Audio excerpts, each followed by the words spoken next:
Righto, welcome to the midweek chat. Excited to be with you again.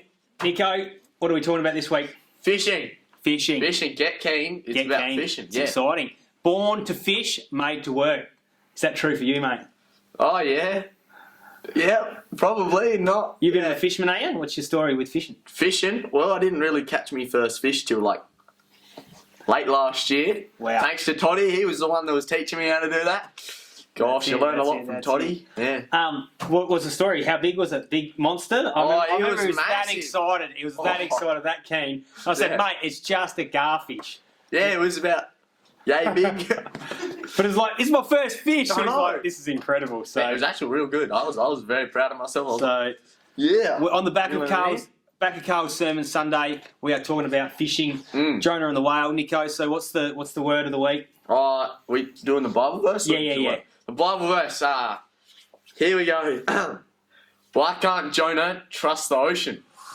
I haven't heard this one before, but I don't know where I found it. I think it was like, don't know. yeah. I don't know, I saw it somewhere. Righto. Yeah, well, he thought there was something fishy about it. Ooh. Yeah, that's good. That's good. There we go. Hey. Well, fish is alive. That's it. That was a cracking joke, Nico. Cracking shit. start. Whoa! Hello, we've What got was fish. that? Whoa! There's fish to be Caught caught. a big one. We've got one. Whoa! He's been caught, the Where lad. is it? Where is it? He's out. Whoa! He's got me. He's out. Whoa! He's gone. We'll get Carl in.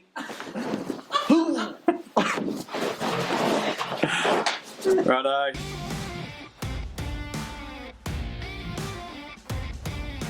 Carl, welcome to the show. Good to have you on. How did last week's show go? How did the ratings go?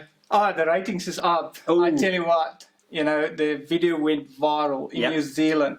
It was trending, to be honest. Awesome. I was thinking it was the hat that just brought the extra look, and now you've got the tie this week. Yeah, I tell you what. Hey, it's a classy tie. On a mission from God is the pastor from the Balaclava Church of Christ. So Yeah, look out.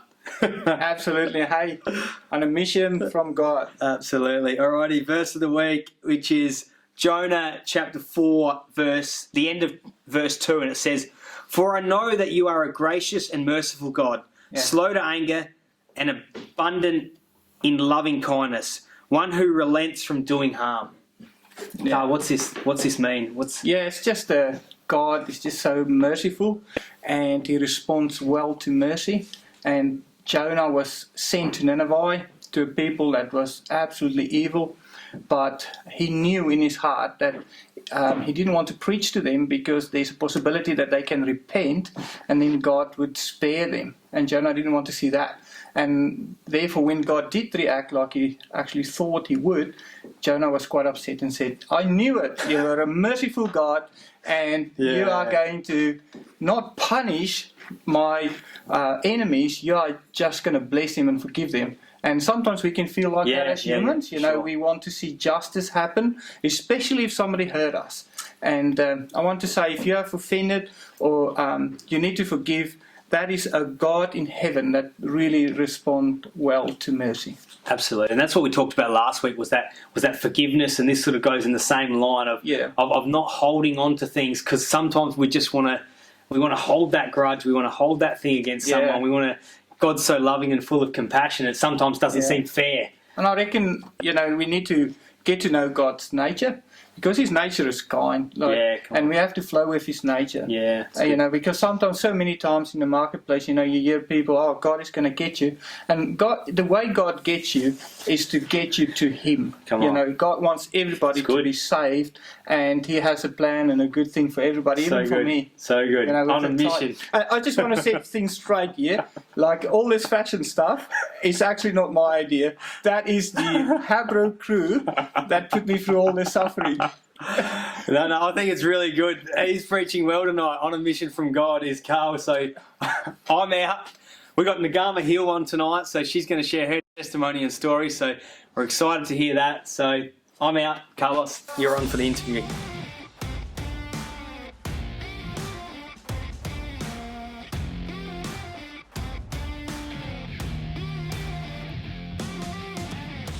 Hello, Nagama. How are you going? Yeah, great. Thank you, Carl.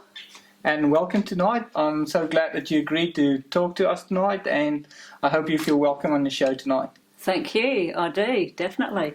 So Nigama, I know a little bit of your background, not enough though, and I know that your life was very interesting, that you have a very challenging background. Are you happy to share as much or as little as you want to about where you come from, and some of your childhood experiences? Where do you come from, Nigama? From the beginning. Absolutely. Okay, I was born in Sri Lanka, and I was born in a civil war. My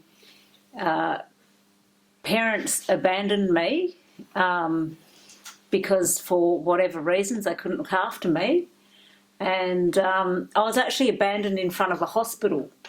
So that's where I think God had his hand on my life, because from there I was actually put into an orphanage, and then I was adopted from that orphanage by a English father and an Australian mother, and that English father happened to be a minister. So I was actually put into a family where I was taught about God from a very early age. How good is that? Wonderful, wonderful. Now, from my point of view, how are you thinking about these things? Do you feel when you look back on your life, and you look at the chance that you would land in a house of a Christian and in Australia, how would you process that? Like, do you feel like you are chosen, or do you feel like this is just chance? No, I think I was chosen, and if you've ever seen that movie Slumdog Millionaire, well, that's me.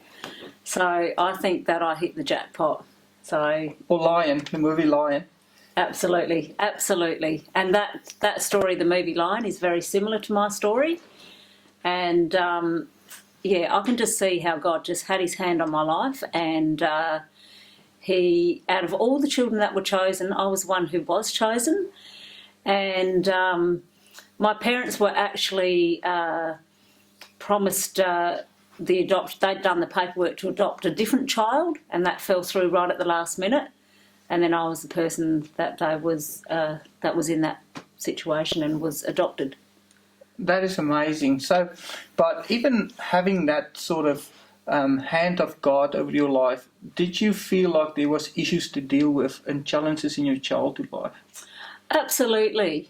I think because I had come from a situation where I was abandoned, I probably had some very subconscious issues with fear and anxiety, and I think that's been the struggle of my life. That's the area that God has had to work with me in, and although those struggles were very real, God coming through has been very real as well in helping me to manage those sorts of things, because I guess being abandoned set out a platform for those deep-seated things to be a part of my nature.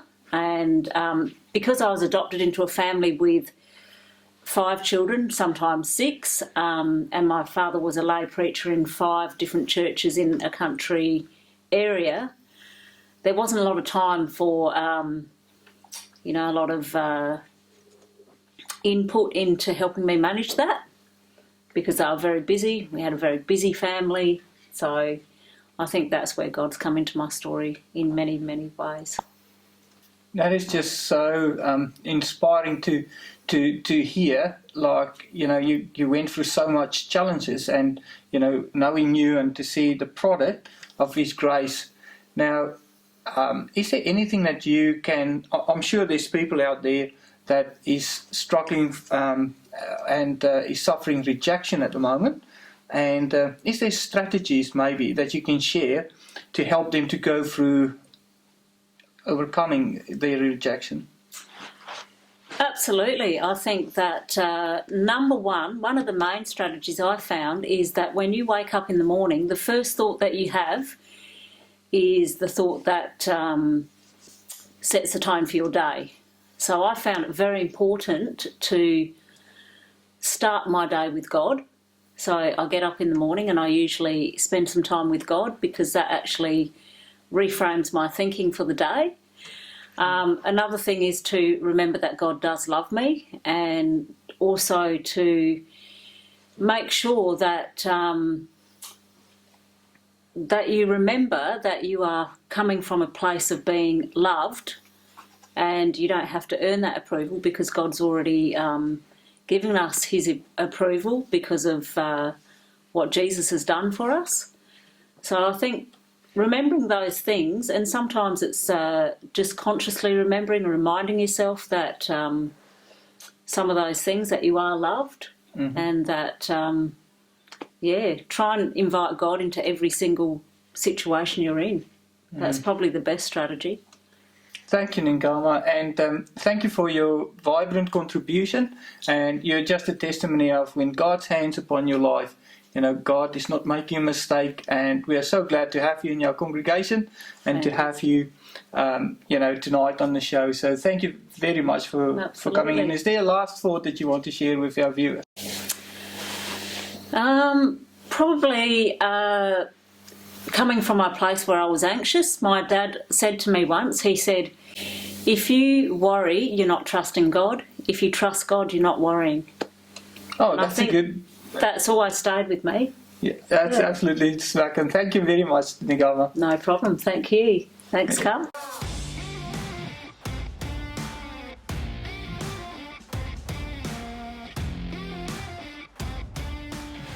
What a powerful story, eh? I think sometimes you have to look back on your life to realise how much God has actually moved and what he's actually done in your life, to realise, wow, his hand has been on Ngama's life, it's been on your life, it's been on my life, and it's just amazing to be a part of the kingdom. It shows just, again, the mercy of God. Yeah. You know, that his mercy has been shown to her, and his favour, and, as she journey with him, just to see the wonderful power that comes out of Ngama's testimony and life.